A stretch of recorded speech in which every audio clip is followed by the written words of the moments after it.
प्यारे बच्चों, डिजी lessons of नवांकुर में आपका स्वागत है।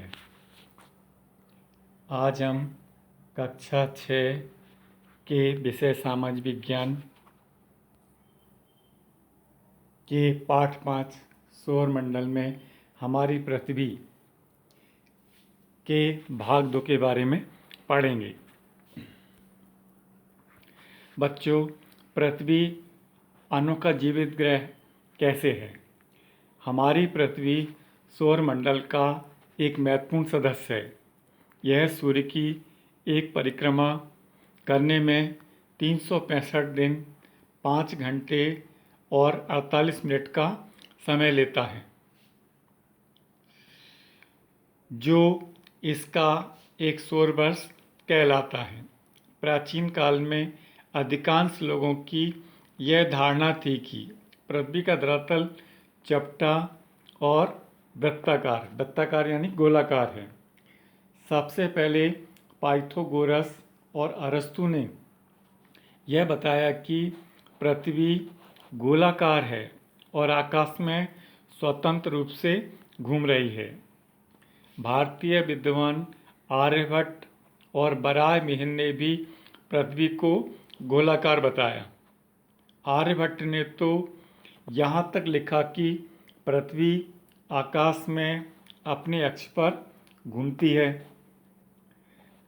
पृथ्वी गतिमान है, इस कारण से नक्षत्र तारे भी उल्टी दिशा में जाते हुए दिखाई देते हैं। बच्चों, आकार में हमारी पृथ्वी सौरमंडल का 5वां सबसे बड़ा ग्रह है। बुध, शुक्र, मंगल और प्लूटो को यम भी कहते हैं, ये पृथ्वी से छोटे हैं तथा अरुण, वरुण, शनि और बृहस्पति ये ग्रह पृथ्वी से बड़े हैं।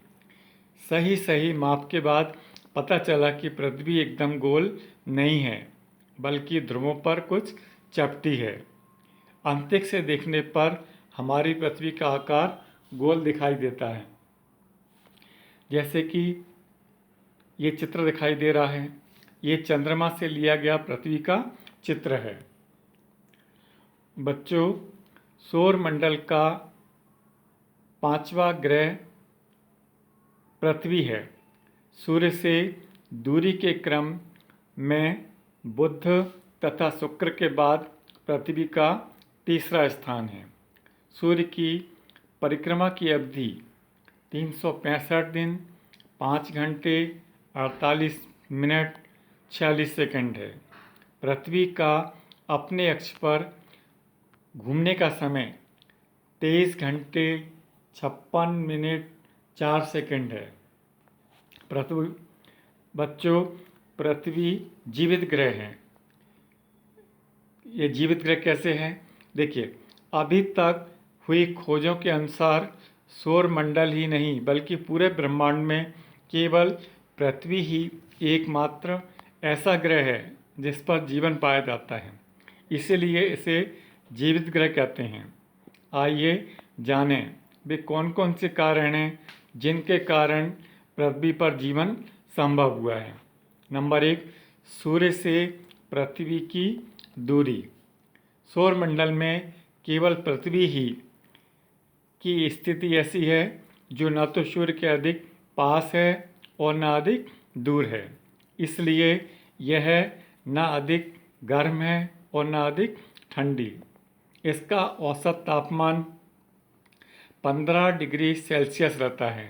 इसमें थोड़ी सी भी यदि घटबढ़ होती है, जिससे यहाँ जल ठोस, तरल और गैसीय अवस्था में मिलता है।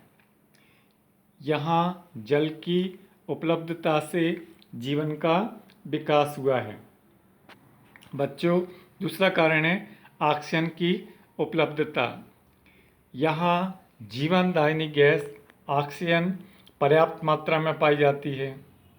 किसी भी प्रकार के जीवन के लिए यह आवश्यक है। ऑक्सीजन के अलावा यहाँ नाइट्रोजन और कार्बन डाइऑक्साइड भी पर्याप्त मात्रा में वायुमंडल में पाई जाती है।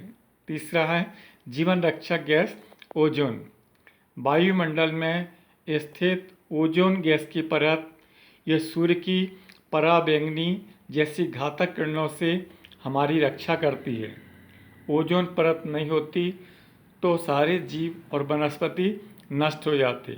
चौथा है पृथ्वी पर तीनों परिमंडलों का होना। पृथ्वी पर वायुमंडल, जलमंडल और स्थलमंडल का विस्तार है। तीनों का आपस में उचित संतुलन भी है। तीनों परिमंडल के बारे में अधिक जानकारी आगे के अध्याय में दी जाएगी।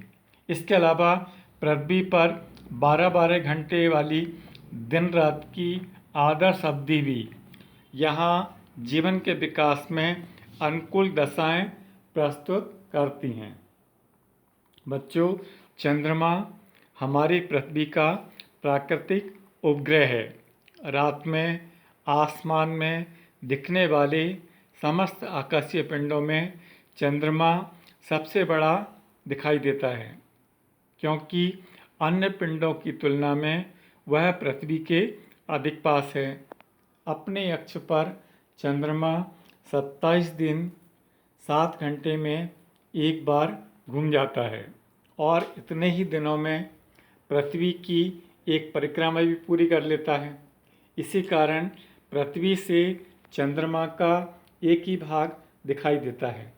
यह पहला आकाशीय पिंड है जिसके धरातल पर मनुष्य के चरण पड़े हैं। हम प्रतिदिन चंद्रमा के प्रकाशित भाग को घटता बढ़ता देखते हैं। जिन 15 दिन की अवधि में यह घटता है उसे हम कृष्ण पक्ष कहते हैं और दूसरी 15 दिन की अवधि में यह क्रमशः बढ़ता है उसे हम शुक्ल पक्ष कहते हैं। जिस रात यह पूरा दिखाई देता है उसे पूर्णिमा कहते हैं तथा जिस दिन इसका प्रकाशित भाग बिल्कुल दिखाई नहीं देता उसे अमावस्या कहते हैं। पृथ्वी से चंद्रमा की औसत दूरी 3,84,000 किलोमीटर है। यह पृथ्वी से 4 गुना छोटा है। यह सूर्य से प्रकाशित होता है। आइए अब हम इस पाठ के प्रश्नों के उत्तरों के बारे में जानेंगे। पहला प्रश्न है, सूर्य में ऊर्जा कैसे पैदा होती है? इसका उत्तर है, सूर्य कई ज्वलनशील गैसों का जलता हुआ पिंड है जिसमें हाइड्रोजन, हीलियम आदि प्रमुख हैं जो निरंतर जलती रहती हैं। इनसे ही सूर्य में ऊर्जा उत्पन्न होती है। दूसरा प्रश्न है, पृथ्वी के 3 परिमंडल कौन कौन से हैं? इसका उत्तर है, पृथ्वी के 3 परिमंडल निम्नलिखित हैं। नंबर 1 वायुमंडल, नंबर 2 जलमंडल, नंबर 3 स्थलमंडल। तीसरा प्रश्न है, सूर्य के महत्व को समझाइए। सूर्य ऊर्जा का एक प्रमुख स्रोत है। यह सभी ग्रहों और उपग्रहों का प्रमुख है। सभी इसकी परिक्रमा करते हैं और इसके ही प्रकाश से प्रकाशित होते हैं। यदि सूर्य ना हो तो हम किसी भी प्रकार के जीवन की कल्पना नहीं कर सकते। अगला प्रश्न है, सौर मंडल के ग्रहों के नाम लिखिए। ग्रह संख्या में 8 हैं। इनके नाम निम्नलिखित हैं। नंबर 1 बुध, number 2 Shukra, number 3 Prithvi, number 4 Mangal, number 5 Brihaspati, number 6 Shani, number 7 Uranus, Uranus को अरुण भी कहते हैं, और नंबर 8 है नेपच्यून, नेपच्यून को वरुण भी कहते हैं। अगला प्रश्न है, ग्रह एवं तारे में क्या अंतर है? लिखिए। इसका उत्तर है, तारों की अपनी ऊष्मा होती है और वे अपने ही प्रकाश से चमकते हैं, जबकि ग्रह सूर्य के प्रकाश से चमकते हैं। दूसरा अंतर है, तारों की चमक स्थिर नहीं होती, जबकि ग्रहों की चमक स्थिर होती है। तीसरा अंतर है, आकाश में तारे स्थिर रहते हैं, जबकि ग्रह अपना स्थान बदलते रहते हैं। अगला प्रश्न है, कौन कौन सी गैस हमारी जीवन रक्षक हैं? इसका उत्तर है, ओजोन गैस हमारी जीवन रक्षक है। वायुमंडल में स्थित ओजोन गैस की परत सूर्य की पराबैंगनी जैसी घातक किरणों से हमारी रक्षा करती हैं। यदि ओजोन परत नहीं होती तो सारे जीव और वनस्पति नष्ट हो जाते। अगला प्रश्न है, पृथ्वी पर पाई जाने वाली 3 महत्वपूर्ण गैसों के नाम लिखिए। इनमें जीवनदायिनी गैस कौन कौन सी हैं? इसका उत्तर है, पृथ्वी पर पाई जाने वाली 3 महत्वपूर्ण गैसें हैं। Number 1 oxygen, number 2 nitrogen, number 3 carbon dioxide. इनमें ऑक्सीजन जीवनदायिनी गैस है। अगला प्रश्न है, ग्रह एवं उपग्रह में अंतर बताइए। इसका अंतर है, पहला अंतर है, ग्रह सूर्य की परिक्रमा करते हैं, जबकि उपग्रह ग्रहों की परिक्रमा करते हैं। दूसरा अंतर है, सौर मंडल में ग्रहों की संख्या 8 है, जबकि उपग्रह संख्या में 44 हैं। तीसरा अंतर है, उपग्रह की तुलना में ग्रह आकार में बड़े होते हैं। अगला प्रश्न है, पृथ्वी एक अनोखा व जीवित ग्रह कैसे है? समझाइए। इसका उत्तर है, पृथ्वी सौर मंडल का एक महत्वपूर्ण सदस्य है। सौर मंडल ही नहीं बल्कि पूरे ब्रह्मांड में केवल पृथ्वी ही एकमात्र ऐसा ग्रह है जिस पर जीवन पाया जाता है, और इसलिए इसे अनोखा और जीवित ग्रह कहते हैं। अगला प्रश्न है, निम्नलिखित कारणों से भी यह अनोखा व जीवित ग्रह है। पहला है, पृथ्वी पर जल ठोस, तरल और गैसीय अवस्थाओं में मिलता है। यहाँ जल की उपलब्धता से जीवन का विकास हुआ है। दूसरा है, पृथ्वी पर जीवनदायिनी गैस ऑक्सीजन पर्याप्त मात्रा में पाई जाती है, जो किसी भी प्रकार के जीवन के लिए जरूरी है। तीसरा है, पृथ्वी पर वायुमंडल, जलमंडल और स्थलमंडल का विस्तार है। तीनों का आपस में उचित संतुलन बना हुआ है।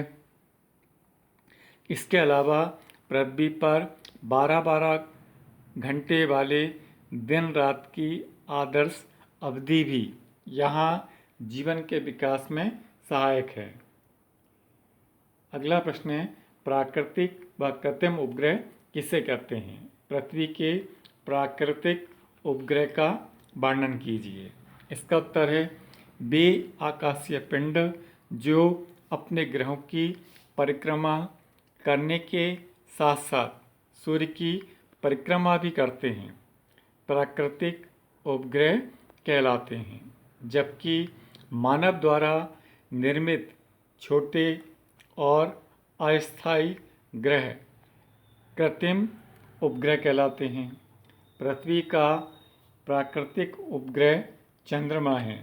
यह आकार में पृथ्वी का 1/4 है। पृथ्वी से इसकी औसत दूरी 3,84,000 किलोमीटर है। यह पृथ्वी की परिक्रमा 30 दिनों में पूरी करता है और यह सूर्य से प्रकाश प्राप्त करता है। अगला प्रश्न है, निम्नलिखित प्रत्येक वाक्य का एक पारिभाषिक शब्द बताइए। पहला है, सारे पदार्थों, सारी आकाशगंगाओं, सारी ऊर्जा तथा अंतरिक्ष का अंतहीन समूह क्या है? जिसका सही उत्तर है ब्रह्मांड। दूसरा है, वह दूरी जिसे प्रकाश 3 लाख किलोमीटर प्रति सेकंड के वेग से 1 वर्ष में तय करता है। इसका उत्तर है प्रकाश वर्ष। इसी के साथ आपका यह अध्याय समाप्त होता है। धन्यवाद।